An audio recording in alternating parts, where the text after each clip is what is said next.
Baik, bertemu kembali dalam siaran Selamat Pagi Malaysia. Terima kasih kepada anda yang masih kekal bersama dengan kami. Jangan lupa kami bersiaran sehingga pukul 12 tengah hari. Pastinya banyak lagi pengisian yang kami akan kongsikan bersama dengan anda. Dan sudah semestinya kita juga akan bawakan perkembangan dengan sahabat-sahabat penyampai kita dari seluruh negeri. Juga banyak lagi perkongsian-perkongsian menarik, antaranya tentang kehidupan masyarakat yang berubah. Kita nak melihat bagaimana kita melihat penghidupan the new normal ataupun menjalani kehidupan yang baharu ini seperti mana disebutkan oleh Amat Berhormat Perdana Menteri Tan Sri Muhyiddin Yassin. Bahawasanya mungkin dalam tempoh 6 atau sehingga 12 bulan itu kita tidak boleh ataupun tidak digalakkan untuk berkumpul atau melaksanakan perhimpunan yang melibatkan jumlah ataupun kapasiti orang yang ramai. Jadi ini memungkinkan kita untuk menghadkan pergerakan dan juga memastikan agar kita sentiasa berjaga-jaga dan bersedia untuk sekiranya berlaku risiko jangkitan COVID-19 dalam kalangan komuniti kita sendiri. Dan yang lebih pentingnya adalah apabila kita nak menyambut Ramadan dan juga Syawal nanti, pergerakan itu mungkin akan lebih dihadkan dan kita tidak tahu lagi bagaimana struktur pergerakan itu. Semuanya tertakluk kepada arahan dan pengumuman oleh pihak kerajaan. Dan apabila kita menyentuh sedikit sebanyak berkenaan new normal ini, norma baharu, kebiasaan yang baharu, banyak perkara yang perlu dipertimbangkan sebenarnya. Bagaimana cara kehidupan manusia selepas pandemik COVID-19 ini, bagaimana masyarakat lebih sensitif terhadap kebersihan diri, bagaimana sebenarnya kalau kita melihat wabak SARS dan juga MERS sebelum ini memberi sedikit sebanyak kesan kepada negara yang terlibat, di mana mereka sekarang ini mengamalkan pemakaian topeng penutup muka apabila mereka hanya bergejala seperti sesama, walaupun selepas wabak MERS dan juga SARS itu berlalu pergi. Jadi kalau kita lihat dengan pandemik COVID-19 ini, pasti impaknya lebih besar, sebab kalau kita lihat setakat MERS dan juga SARS hanya negara-negara tertentu saja yang terjejas teruk. Malaysia tidak terjejas. Jadi bayangkan COVID-19 ini bagaimana kesannya kepada masyarakat di seluruh pelosok dunia. Itulah keluarnya terma the new normal yang kita seringkali baca di media sosial ataupun di dadah-dadah akhbar. Okey, Shu menyebutkan tentang pandemik ini yang telah pun menjejaskan seluruh dunia. Kalau kita ikutkan graf peningkatan kes di Amerika Syarikat, cukup menakutkan dan juga cukup dahsyat apabila dilaporkan puluhan ribu yang mati ataupun meninggal dunia dilaporkan setakat ini. Saban hari ribuan kes dilaporkan yang meninggal dunia, belum termasuk dengan kes yang disahkan positif, dan dijangkakan lebih daripada 600,000 kes sudah pun disahkan di Amerika Syarikat. Itu di Amerika Syarikat saja, belum lagi masuk pada negara-negara lain seperti Sepanyol, Itali dan juga beberapa negara yang lain. Cuma ada beberapa inisiatif yang dilakukan oleh Kementerian Kesihatan untuk melihat pembangunan vaksin. Kabarnya semalam ataupun dikira dalam minggu ini, Universiti Oxford sedang melaksanakan kajian untuk melakukan ujian buat pertama kali vaksin COVID-19 terhadap manusia. Jadi kita harapkan agar penemuan vaksin oleh Universiti Oxford ini akan membawa kebaikan kepada kemaslahatan sejagat dan juga untuk kita menghindari wabak COVID-19 selepas tempoh ini.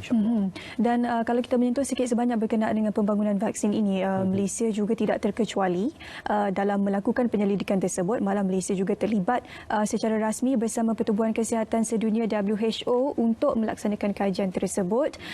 Dan difahamkan juga sudah melebihi 70 sebenarnya vaksin yang cuba dibangunkan oleh para saintis di seluruh dunia. Cumanya masalah sekarang ini adalah untuk kita membuat test ujian terhadap vaksin tersebut, keberkesanannya bagaimana terhadap tubuh badan manusia dan juga reaksi tubuh badan manusia terhadap vaksin yang dihasilkan tersebut. Akan memakan masa, jadi itulah kita sebagai masyarakat perlu memainkan peranan sementara vaksin ini dikeluarkan.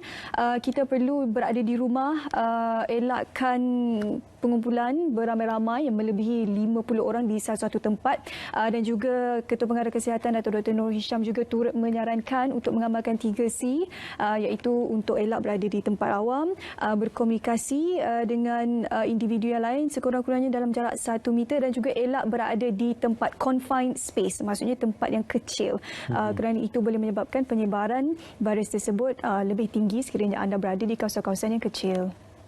Baik, kita juga akan terus saja melihat kepada penyuluhan lebih mendalam tentang topik COVID-19 ini. Sekarang ini kita akan bersama dengan tetamu kita untuk bercakap tentang topik kita yang seterusnya, untuk kita bercakap tentang COVID-19 ini ataupun dalam kita mendepani Perintah Kawalan Pergerakan ini. Jom baca bersama untuk kita terus saja bersama dengan Puan Hajah Masturah Haji Muhammad, Pengarah Perbadanan Perpustakaan Awam Selangor. Assalamualaikum, selamat pagi Hajah. Selamat pagi. Assalamualaikum Cik Ismail dan Waalaikumsalam. Suhaida. Apa khabar? Baik, alhamdulillah. Okey, jom kita cerita sikit berkenaan dengan program Jom Baca Bersama ini. Apakah objektifnya dan apa sasaran daripada program yang bakal dilaksanakan ini? Okey, terima kasih Suhaida. Actually, Jom Baca 10 minit ni sebenarnya dia punya asal adalah Jom Baca selama 10 minit daripada pukul 11 pagi sampai pukul 11.10 minit. Dan supaya kita nak konsep dia, everybody serentak baca. Jadi bila kita baca serentak, impact dia besar lah. Dan mesej yang kita nak sampaikan kepada anak-anak kita, family kita, kawan-kawan kita. Jadi kalau boleh kan Ismail Suhaida pukul 11 nanti, kalau boleh kita stop sekejap dan kita baca buku. Cuma sebelum ni, sejak daripada tahun 2014 kami dah mulakan all the state library, 14 state library bersama dengan Perpustakaan Negara. Kita buat ni, jadi pukul 11 kita stop baca 10 minit dan kita dapat statistik up to sampai 6 million serentak yang baca buku pada 23 April sempena World Book Day and Copyright Day lah. Jadi cuma kali ni kelainannya macam kita dengar Ashraf tadilah pasal yang COVID-19. Maka kali ni kalau kita tengok logo kami tu, Jom Baca Bersama tidak ada lagi 10 minit. Tapi kita kata jom baca bersama, duduk di rumah dan baca di rumah. Jadi kita nak menyokong apa yang Kak Jan nak buat supaya kita semua stay at home.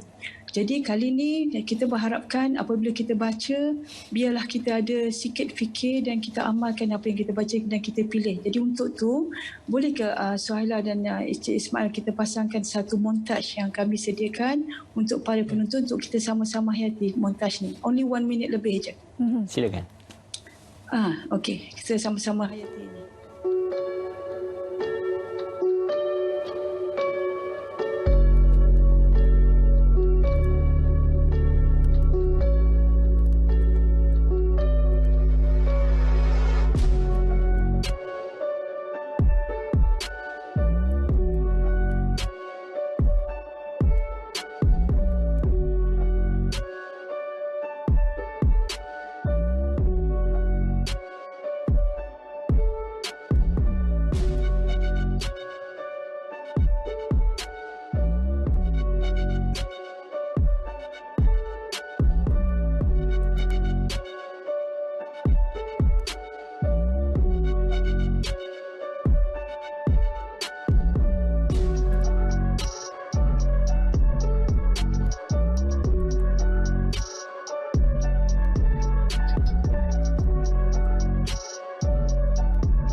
Itulah dia perkongsian video Jom Kita Refleksi Diri. Mungkin Puan Hajar boleh kongsikan sedikit tentang intipati untuk video montaj kita kongsikan tadi.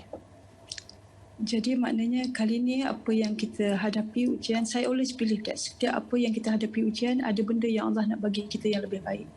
Jadi selama ni kita kata jom baca, tapi kalau kita baca tanpa kita fikir dan kita amalkan dan we choose, macam contoh orang kata we choose to be happy. Apa juga keadaan kita hadapi, we choose to be happy. We choose to tolong orang, we choose to untuk be positive. Jadi apa yang konsep kali ini bila Jom Baca Bersama ke semua 14 state library pengarah bersama dengan Perpustakaan Negara dan ke semua rakyat, saya minta apa yang di-sharekan oleh Ashraf tadi, apabila berlaku benda ni macam Tuhan nak buat kita ni tengok benda kecil. Macam kita tengok video tadi kan, semua terhenti, tidak ada siapa yang terkecuali. Yang gagah berjalan tapi now terhenti. Maknanya benda yang Tuhan buat, benda yang lebih kecil pada nyamuk, tapi menyebabkan kita semua berfikir, dan Allah suruh kita reset kita punya mindset ni supaya fikir benda kecil. Dan sekarang kita semua kena duduk rumah. We spend masa dengan anak-anak.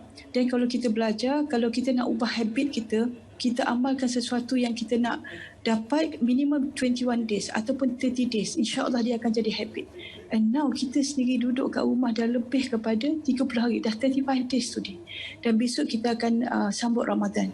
Jadi somehow saya sendiri saya dapat spend masa main dengan cucu, main dengan bersama dengan anak-anak yang selalu pagi je kita dah keluar rumah. But now kita duduk di rumah. Jadi saya mengharapkan kepada semua rakyat Malaysia, apa yang kita baca kalau kita tak amalkan, dan kita tak akan berubah.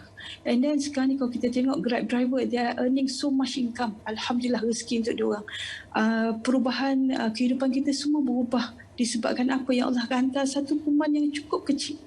Dan sebab apa kami pilih kata apabila kita bacalah, kita fikir, because kita tak nak hilang seni berfikir ni. Sebab saya baca buku Ustaz Hasrizal, seni berfikir yang hilang. Kita kena fikir dan kita kena amalkan. Sebab tu apabila berlaku benda ni, Allah hantar satu makhluk yang lebih kecil pada nyamuk untuk kita semua pilih untuk refleksi diri kita, refleksi muhasabah diri kita, dan kita pilih untuk ingat Tuhan.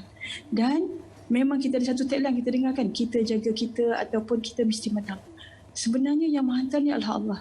So kita balik kepada Tuhan, dan bukan kita boleh jaga kita, tapi Allah jaga kita. Jadi kalau seorang ayah jaga family dia, mak jaga family dia, seorang ketua jabatan jaga anak buah dia, seorang pemimpin jaga rakyat dia, pasti saya rasa Alhamdulillah kita tengok kes-kes COVID pun sudah semakin menurun.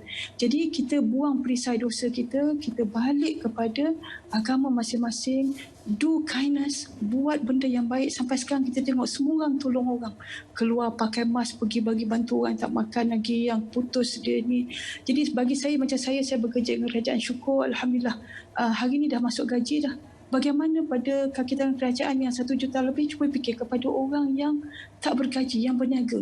So you have to do something, buy something, and tolong orang lain. Jadi saya, sebab itulah kali ni bila kata kita jom baca, kita ambil decide, tambah lagi bacalah, fikir, dan kita pilih untuk tolong orang, pilih untuk muhasabah diri, refleksi diri, dan balik kepada basic.